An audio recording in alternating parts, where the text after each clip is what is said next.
Hello, Assalamualaikum. Kembali lagi dalam Borak Teh Siping. Bersama dengan saya, Ghazali Zawawi. Saya Marzella Sigai. Saya Nurul Ismail.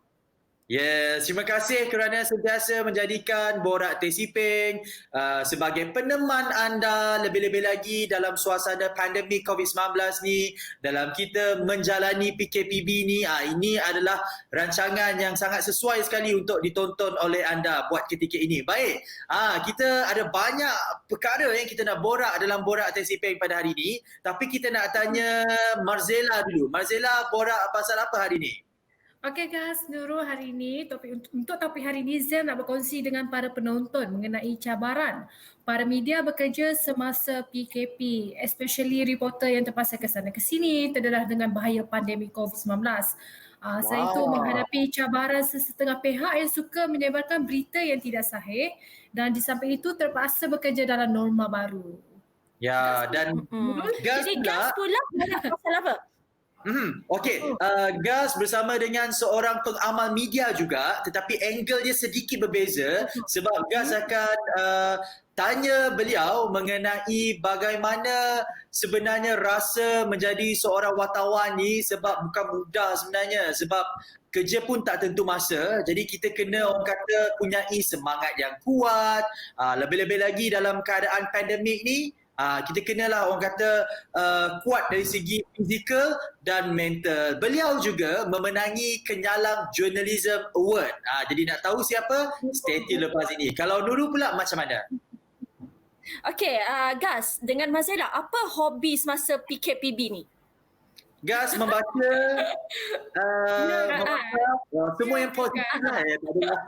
Klise, jawapan yang klise. Okey, Jumaat dulu kita borak pasal topik Lego. Semalam kita borak tentang poster. Hari ini Nurul nak borak salah satu hobi yang agak aneh juga, iaitu collector soft toy atau plushie. Jadi nak tahu lebih lanjut, kita pergi selepas ni ya.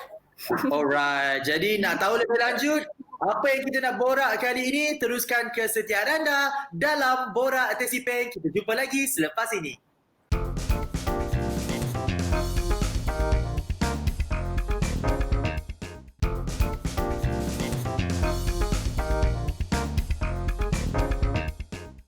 Kembali lagi dalam Borak Teh Siping. Jadi Gas dan Marzella, masa kecil-kecil dulu ada tak soft toy kegemaran yang sampai sekarang masih ada dengan korang? Kalau Marzella macam mana?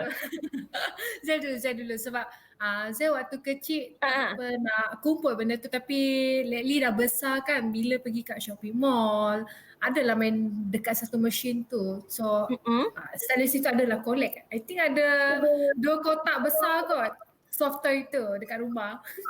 Wah, sweet juga Marzella ni. Marzella mengenai menggumpul. Tu actually bukan Marzella. Macam mana? Jadi apa pendapat Marzella sebenarnya mengumpul soft toy ni? Sebab Nurul bukan salah seorang yang penggemar mengumpul toys sebenarnya.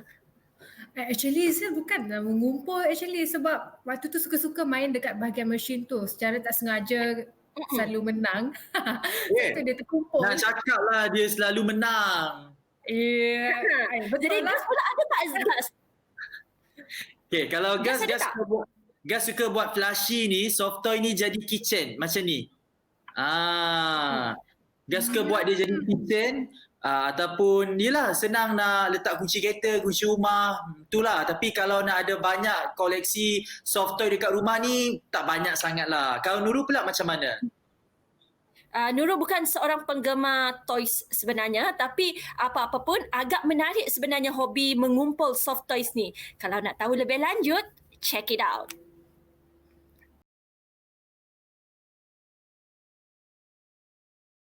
Nama kami Romi. Kami itu menjual dan collect soft toys dengan plushies apa. So kategori soft toys tu digelar nya apa-apa yang patuh, yang berisi fiber ataupun kekacang. Yang lembut lah nya bukan punya hard toys, nya semua fully plastik keras. So soft toys tu nya ada sub, nya hybrid, ada yang ada getah and then mostly badannya soft. Ya di kategori as a soft toys apa.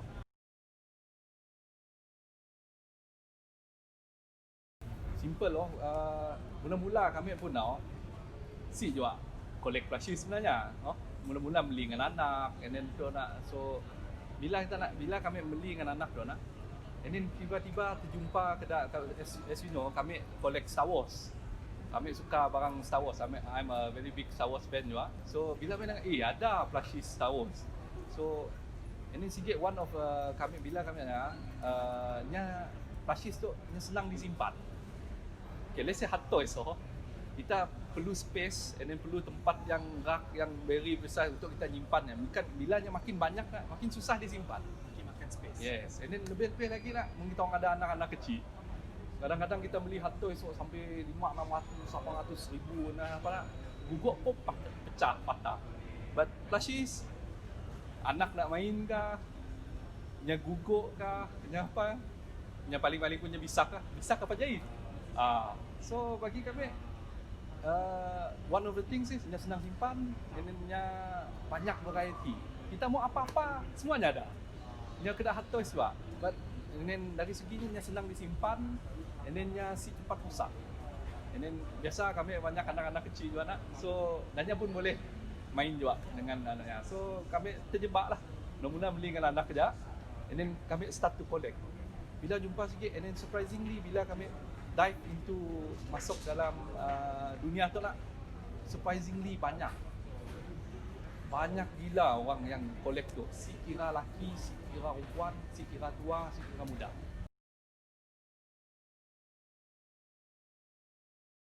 So kita nangga patuh tu nya dari company Build a Bay Workshop. Okay, Build a Bay Workshop tu nya company dari US yang founded in 1997 nya specialize in plush custom. Nyuruhnya berega, kita orang boleh custom macam-macam dengan plush tu, termasuk bajunya, seluarnya, nya ada bunyi kah. Even okay, ini simple. Kita pergi siap, kita pilih apa plush kita mau. Let's say kita pilih rabbit tu. Rabbit kosong aja, ni ada reganya pun. But if you want to put in accessories, apa semua tu, semuanya ada jenama yang pun lah daripada Build a Bay Workshop. So let's say rabbit tu, let's say reganya 100. Bajunya tu jauh lebih mahal gitu ya. Because nya nangga pun subject matter. Sebab NBA dia perlu licensing dari NBA lagi lah untuk mula tu. So nya akan reganya differ dengan apa accessoriesnya masih. Dan apa jenis patungnya juga lah, karakternya lah.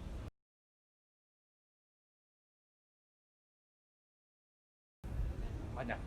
Nak ada kami ada most yang kami collect is few more to Star Wars pun marah, but ada sikit-sikit banyak yang lain-lain juga.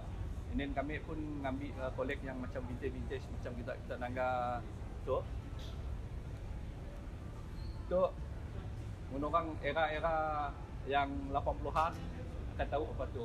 Tu out. Tu sama era ada Sesame Street, sama era ada nak kita nangga show dulu nak patung nak kedak mapet dah. Tu nang sama era. Out stands for alien life form. Ni ada show nyemput. So nak is vintage lah. Kita nak nangga lagi gini tu, kedai apa-apa mesti akan ada jual macam tu. So price-nya pun ada efek dengan rarity. Sini masih ada keluar lagi and condition. Ada yang masih ada tag pun akan ada harga. Nak macam tu lah macam kita nangga Garfield tu. Garfield tu daripada brand TY. TY tu company yang mula toys, nya start dengan mula patung yang ada isi kacang, binis. So ngato TY nya akan mahal bila nya ada karakter. So macam tu nya kolaborasi dengan Garfield, TY Garfield, so price nya ada lain sikit lah, differ. And then kita boleh nangga nak macam tu nya dah keluar lagi. So price nya pun skyrocket.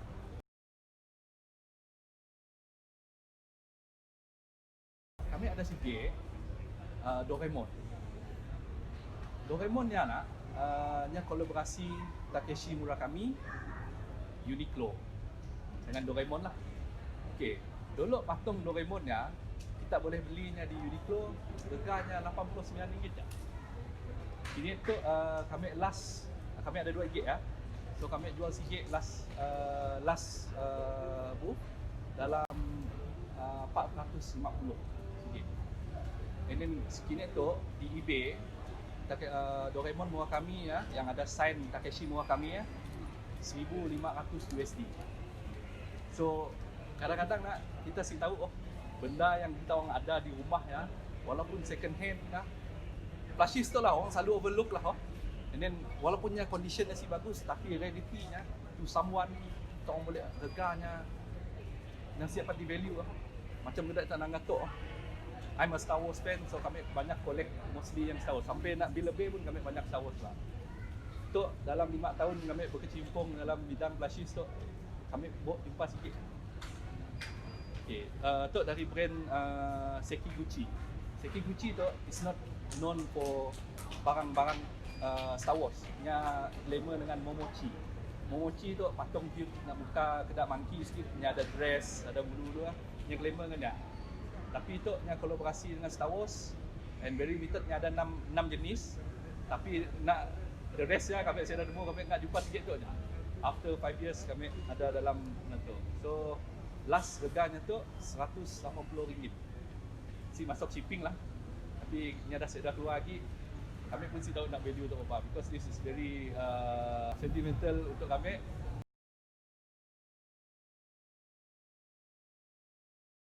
Salah sikit kena kami suka plushies lah. Yang sebelum dijagai lah. Paling-paling pun munya kedak nak macam tu nak nya attract debu.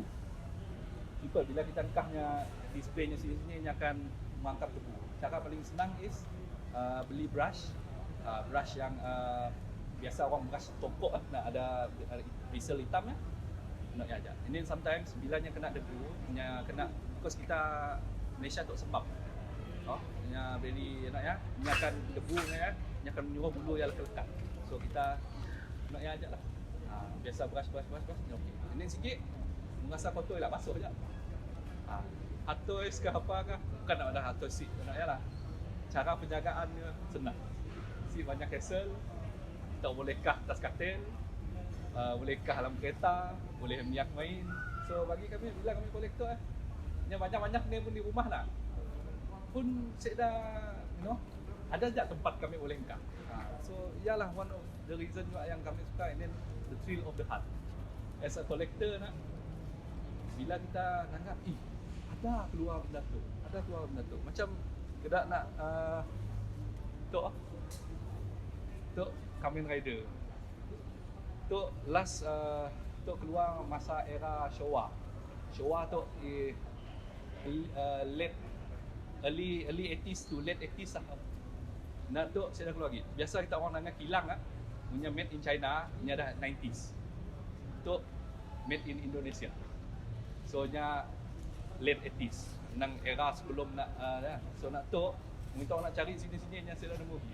And nak kadang-kadang nak besar tu aja can go up to 100 to 200 sikit. Because nya saya dah keluar lagi, and orang nang kita nangannya ada yang suka tu karakter tu nya akan boleh.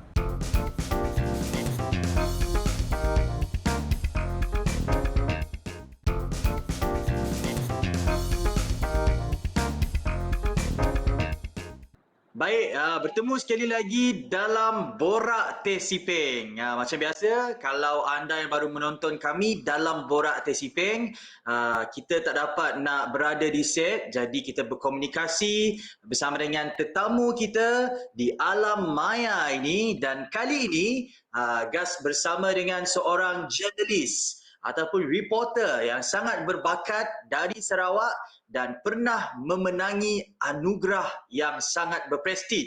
Nak tahu siapa? Kita bersama dengan Nuzul. Hai Nuzul, apa khabar? Sehat, Alhamdulillah. Sehat, Kak. Nuzul berada dekat mana tu? Okey, seperti biasa baru sahaja selesai menghadiri persidangan hari yang kedua untuk Dewan Undangan Negeri Dan seperti biasa kita akan turun menghadiri daripada jam 8.30 pagi dan sehingga selesai persidangan dan selesai pembentangan rancangan undang-undang untuk 5 hari, dan ini adalah jadual saya lah setakat ini seminggu. Kalau tahun lepas, persidangan DUN tahun lepas, Nuzul ada join juga tak? Ada, kalau persidangan tahun lepas dia lebih daripada 10 hari dan ialah kerana tak ada pandemik COVID-19, jadi kita ada masa yang lebih panjang untuk berbahas, bersidang ataupun merangka menggubal undang-undang untuk kerajaan negeri. Dan juga sebelum ini menteri-menteri daripada negeri Sarawak berupaya untuk melaksanakan sidang media, berupaya untuk berkongsi pandangan mereka daripada pelbagai sumber dan juga pelbagai daripada pelbagai negeri lah dalam tempoh masa yang agak panjang.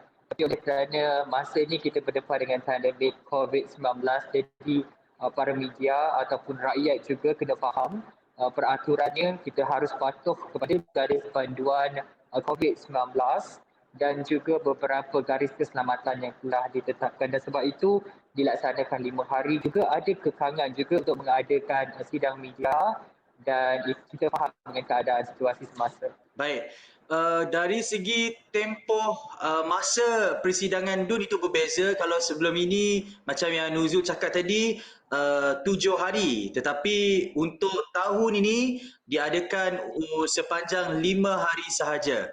Kalau kita lihat dari segi reporter itu sendiri, Nuzul, apa perbezaannya kali ini? Adakah pengamal-pengamal media kali ini perlu menjalani swab test sebelum persidangan ini? Betul. Setiap kali disambung juga dengan persidangan Dewan Rakyat.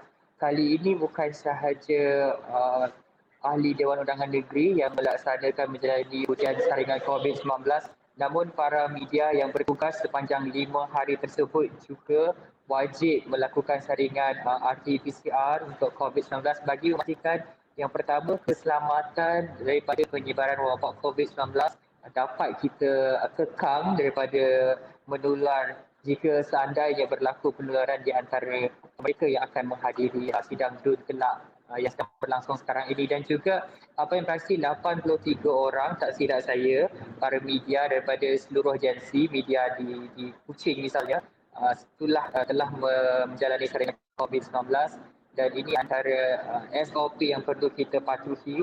Dan sebelum ini tidak perlu melakukan saringan bila kita faham kita ada COVID-19, dan juga antara peraturan-peraturan ketat adalah penjarakan sosial memang dilaksanakan pada tahap yang tertinggi di Dewan Undangan Negeri, dan semestinya kalau sesiapa yang bekerja sebagai para media, wartawan, tak ada jolok-menjolok, tak ada berjalan ke sana kemari mengejar menteri-menteri untuk bertanya soalan. Semuanya perlu melalui unit komunikasi awam Sarawak UKAS mengajukan soalan kepada mereka untuk memberikan peluang kepada menteri-menteri supaya apabila dikehendaki oleh para media, maka mereka boleh melaksanakan sidang media itu dengan selamat, dengan tertib agar sesuai dengan SOP telah ditetapkan oleh pihak MKM dan juga JTBNS.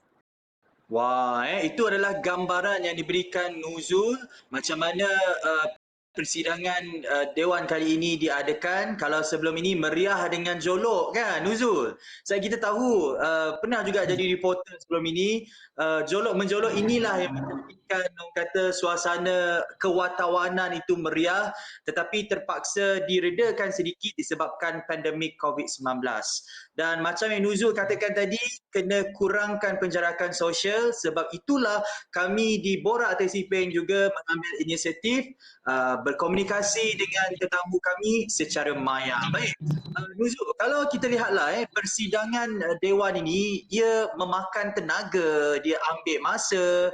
Jadi apa yang sebenarnya ataupun what drives you to do this job passionately? Kalau secara izhar dia, asalnya memang pekerjaan ataupun tugas kita sebagai wartawan ini bukan hanya tertumpu kepada satu peristiwa ataupun satu acara sahaja.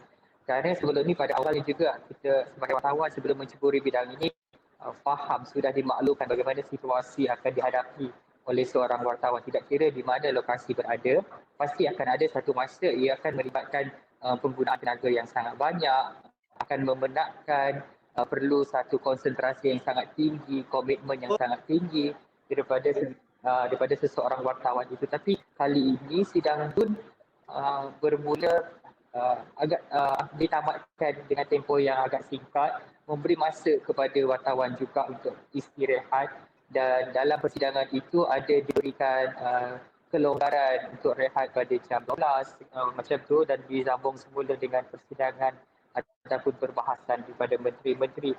Dan kalau ikutkan kualiti masa dengan tanggungjawab, komitmen yang diberikan, memang sepenuhnya kita hulurkan kepada persidangan ini supaya kita dapat mendengar dengan baik apa hujah-hujah menteri, supaya kelak apa yang dikongsikan itu dapat kita bicarakan, dapat kita terbitkan untuk pendengaran rakyat-rakyat di negeri Sarawak khasnya. Dan sebagai wartawan juga mesti jaga kesihatan, walaupun kita ada akses untuk berada di luar, diberi keizinan, tapi itu bukan satu tiket kepada kita untuk mengabaikan kesihatan. Dalam masa yang sama, COVID-19 kita perlu berjaga-jaga jugalah.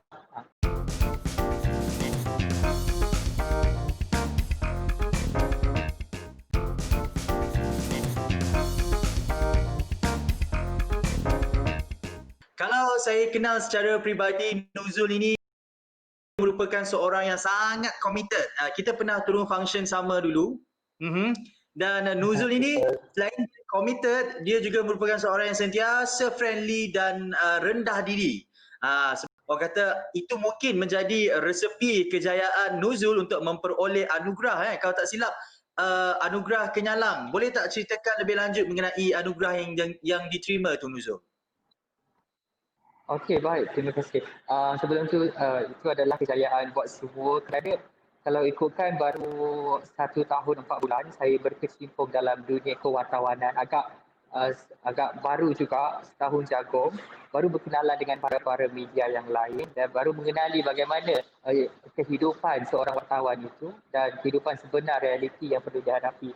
Tapi apa yang menariknya, bekerja dalam bidang kewartawanan ini, kita percaya mengembangkan bukan sahaja bakat, dia termasuk pengetahuan umum kita, bagaimana masyarakat di sekeliling kita itu bergerak, bagaimana komuniti kita itu berkomunikasi antara satu sama lain. Itu yang sangat penting. Kerana kalau ikutkan dalam Journalism Award ini, kalau tak silap saya, ia dilaksanakan 3 tahun sekali kalau tak silap.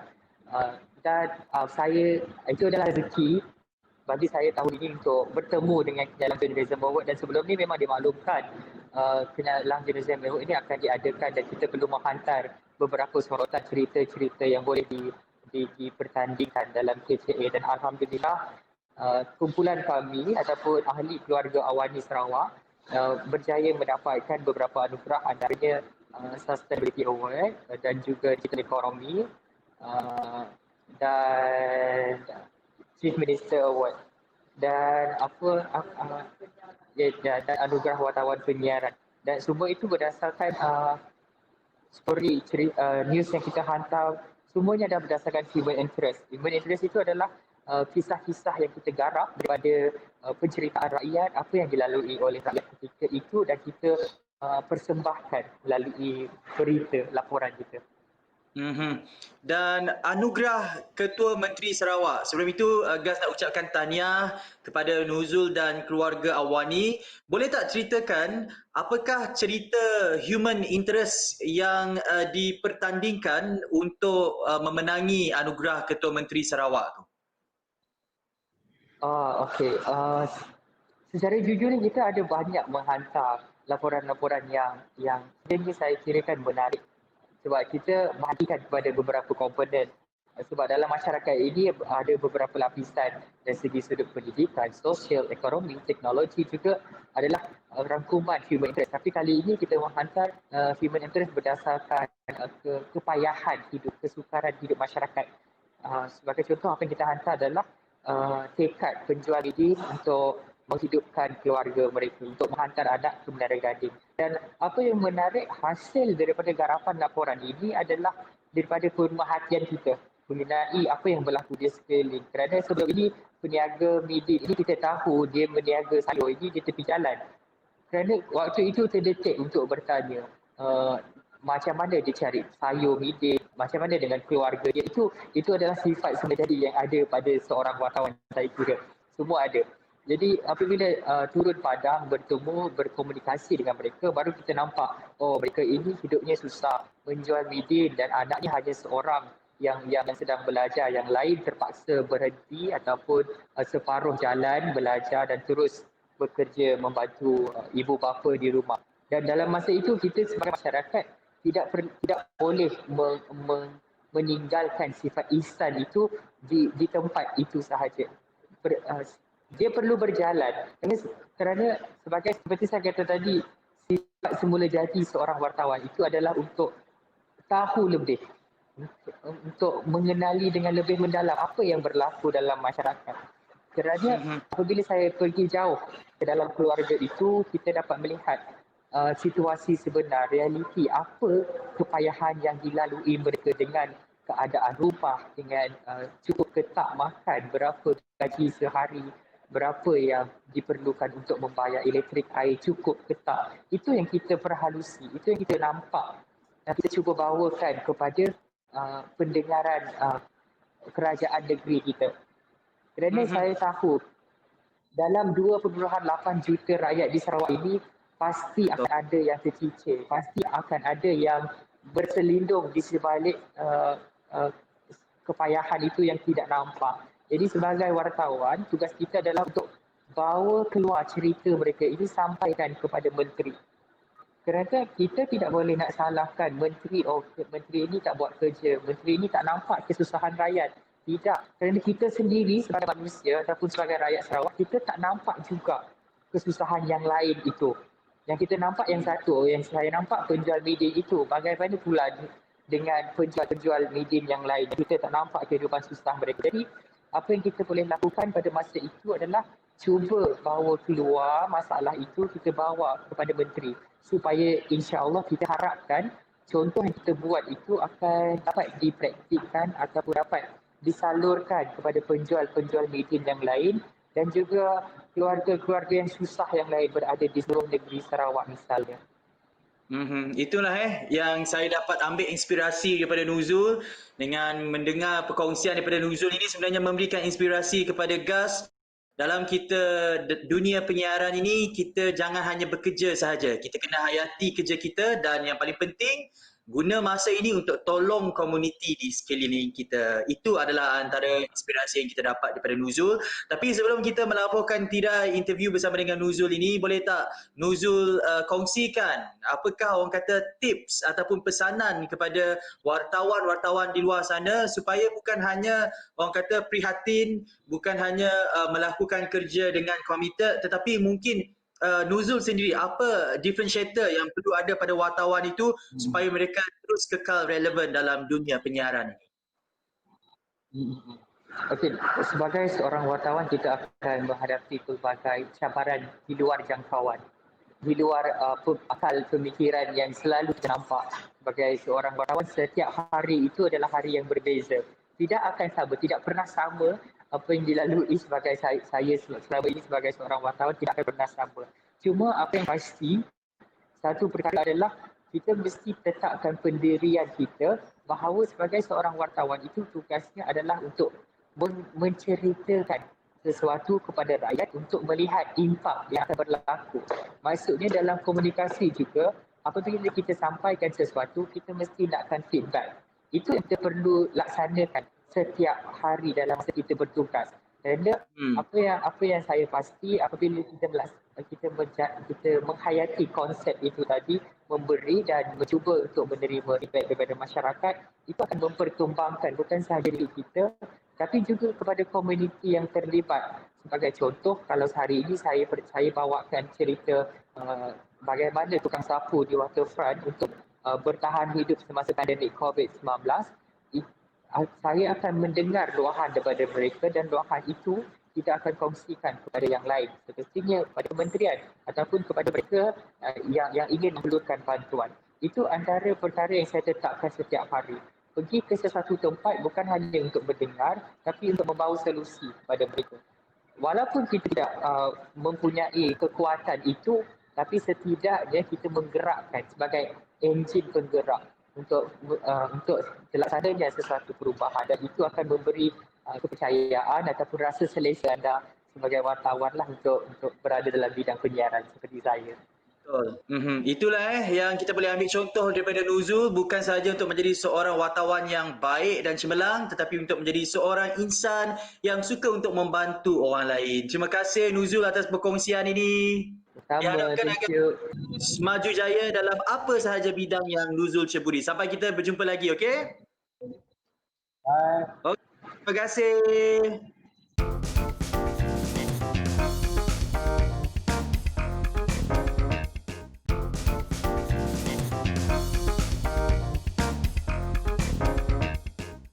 Sejurus selepas perintah kawalan pergerakan dilaksanakan, semua pihak terkesan dan ada yang terpaksa bekerja dari rumah. Namun pihak media tetap meneruskan rutin tugasan seperti biasa bagi memberikan liputan dan hebahan, terutamanya perkembangan mengenai jangkitan wabak COVID-19. Jadi bersama dengan saya kini iaitu Encik Iqbal Yusof, merupakan editor daripada TV Sarawak yang akan berkongsi mengenai cabaran semasa menjalankan tugas ketika PKP. Okey, Encik Iqbal, apa khabar? Mas Zela, terima kasih, khabar baik. Sehat?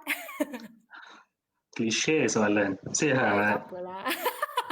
Okey, pertama kali COVID-19 muncul Betul. dan seterusnya pelaksanaan PKP.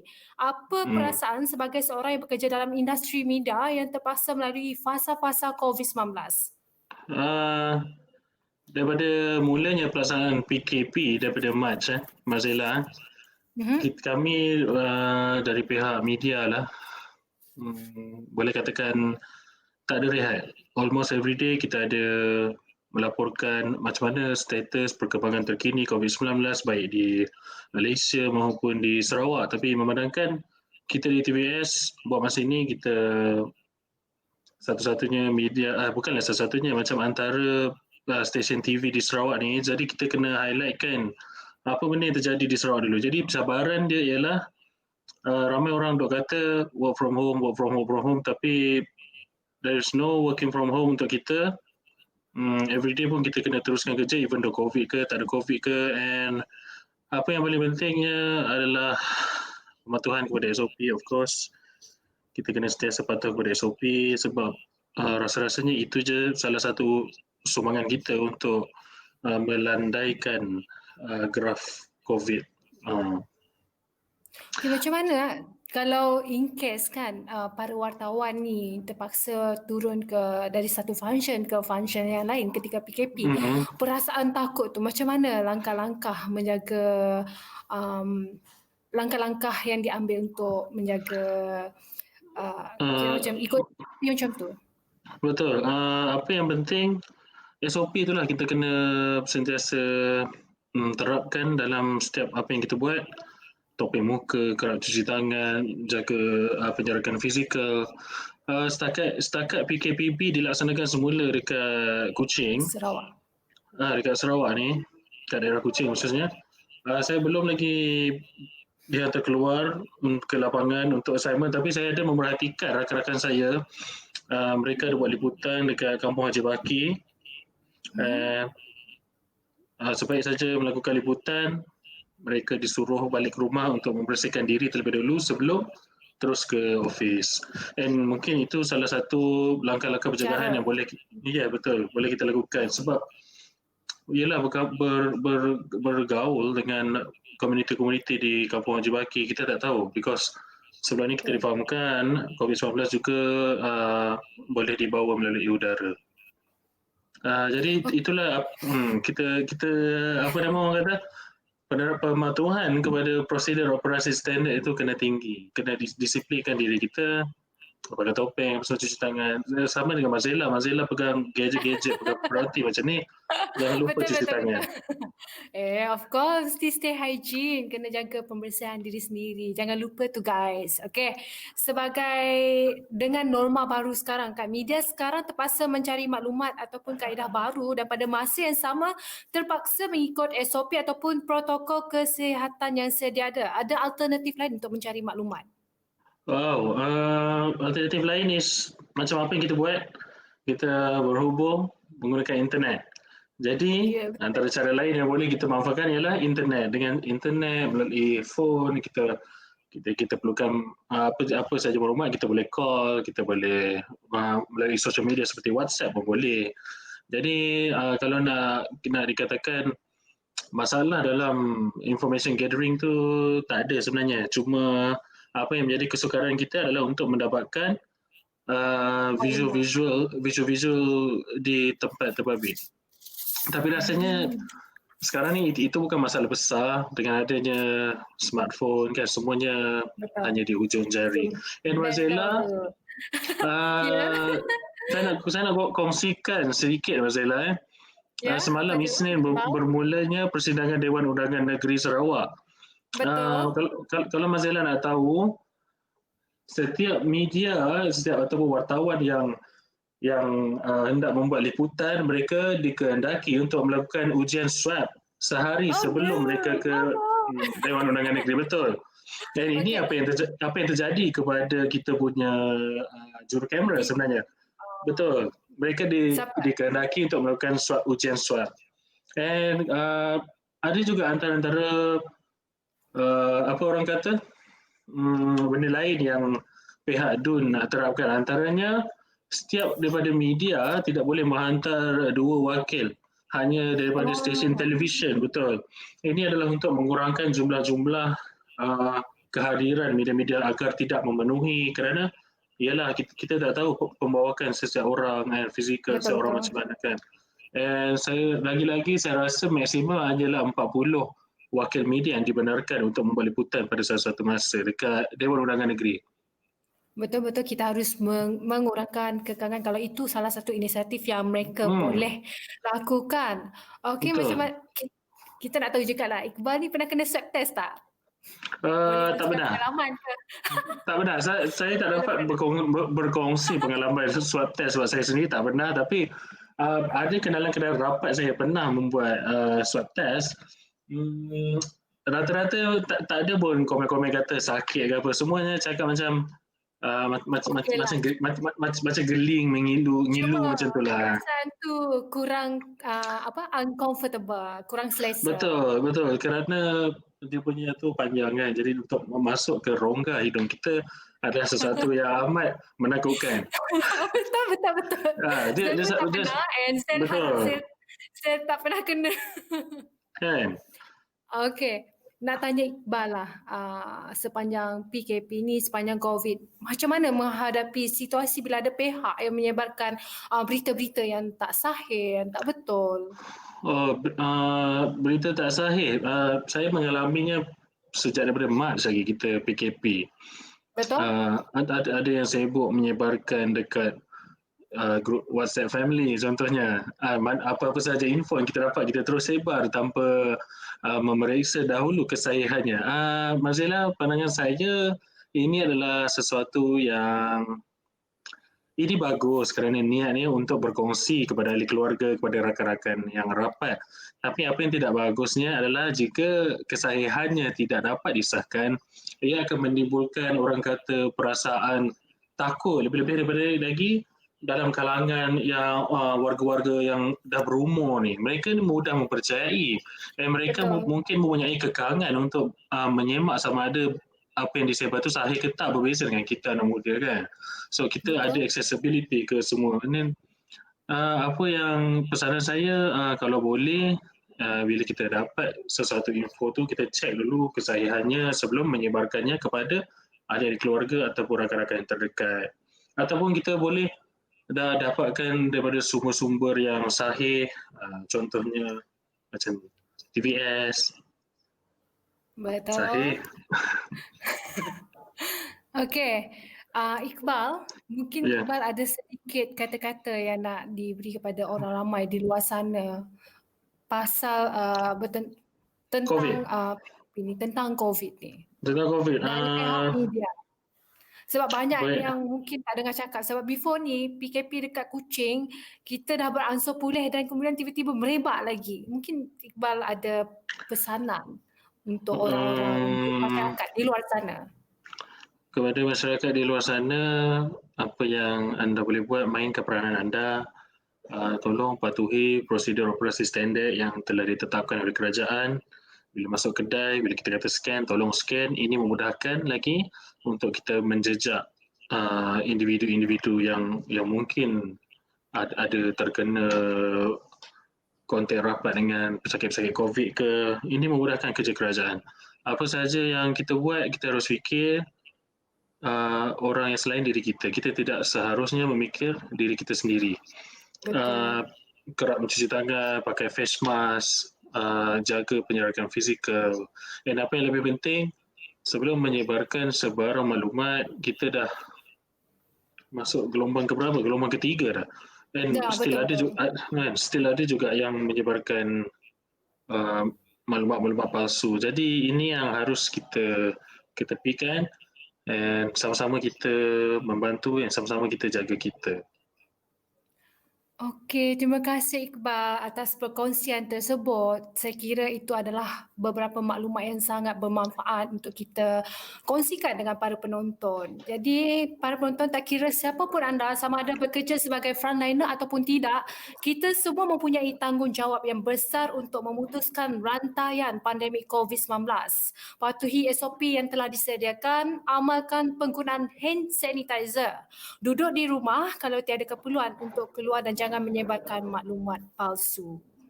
Sekian sahaja dalam Borak TCP. Terima kasih Encik Iqbal Yusuf sebab sudi berluangkan masa bersama kami dalam Borak TCP. TCP.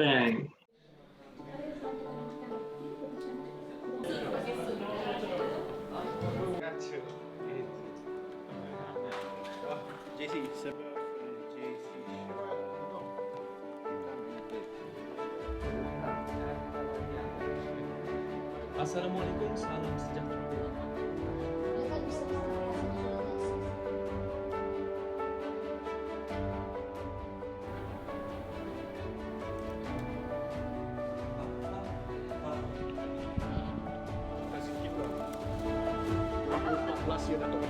Aziz, news kau naik, news kau.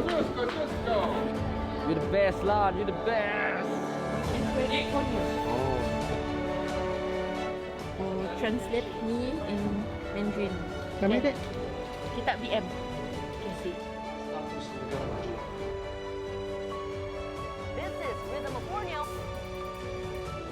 Dalam sepak terjang. Saya pernah bekerja dengan pelakon.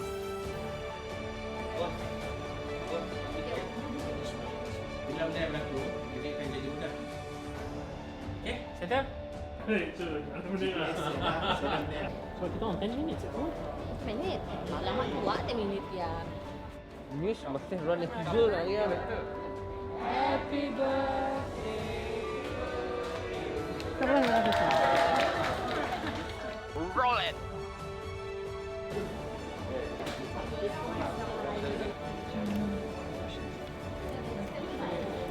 Ikuti kami di saluran 122 di Astro. TVS, inspirasi duniamu.